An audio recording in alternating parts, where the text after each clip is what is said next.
maats. Vandag gaan ons 'n collage maak. Nou, 'n collage is wanneer ons klomp verskillende goed op een papier plak.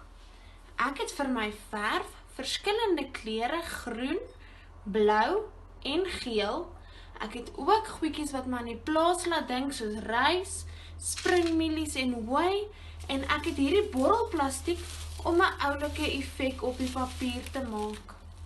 Jy kan nou gerus vir jou 'n klomp goedjies bymekaar maak.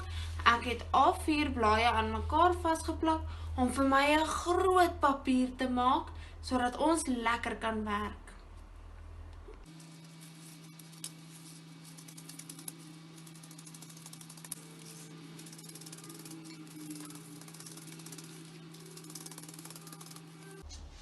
Terwyl ek besig was om my lig en my gras te verf, het ek sommer aan 'n oulike idee gedink om my eie verfkwas te maak met die hooi.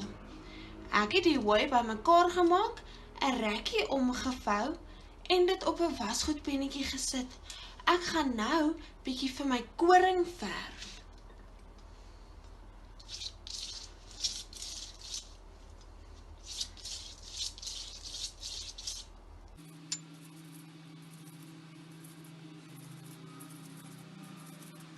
Ag, dit is so lekker om so morsig te speel.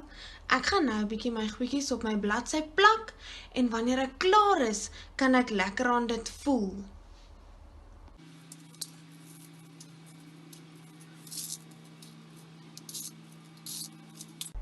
Dit is goeie werk. Kyk hoe mooi. Jy kan nou nog vir jou enige prentjies opplak soos 'n trekker of diere. Geniet dit.